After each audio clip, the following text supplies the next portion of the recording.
Kidlat News Updates. Mga balita ngayon, Pangulong Ferdinand Marcos Jr. bukas na makipag-ayos sa pamilya Duterte.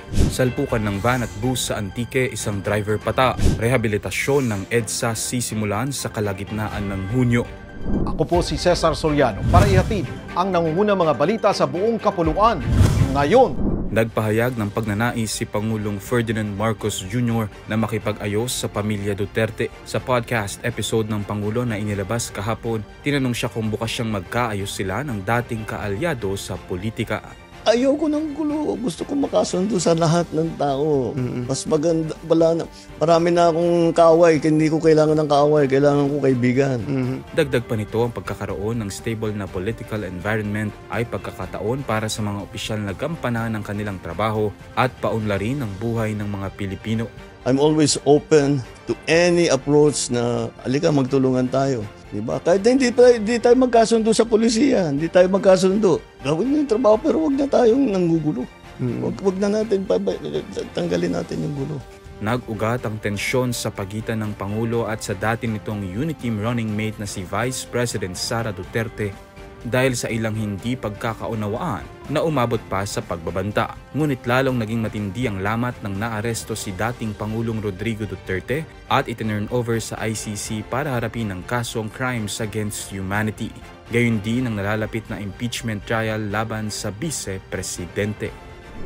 Dead on the spot ang isang driver matapos sumalpok ang minamaneho nitong van sa isang pampasaherong bus sa Barangay Fragante, Pandan, Antique kahapon ng umaga May 19. Base sa kuha ng CCTV, mabilis na binabagtas ng van ang pakurbang bahagi ng kalsada nang mag-overshoot ito sa kabilang linya at saka sumalpok sa papasalubong na bus. Sa lakas ng impact, labis na napinsala ang puting van habang nagdire-diretso sa harapan ng isang bahay ang bus. Kinilala ang nasawi na si Joleto Nagor, 64 anyos, residente ng Banga sa Aklan. 11 sa sakay ng bus kabilang ang driver ay nagtamo ng sugat at dinala sa ospital. Patuloy naman ang investigasyon sa insidente.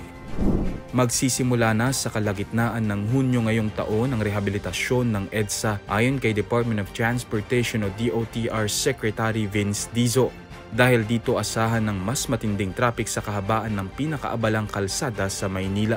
Ayon kay Dizo, nakikipag-usap na sila sa San Miguel Corporation para isuspinde ang pagkokolekta ng toll fees sa ilang parte ng Skyway habang ongoing ang rehab ng EDSA.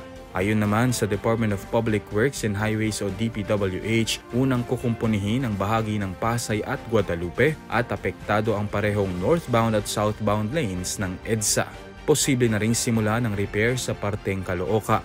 Kasalukuyang pinaplansya ng DOTR, Metropolitan Manila Development Authority o MMDA at DPWH ang Traffic Management Plan para sa EDSA Rebuild Program.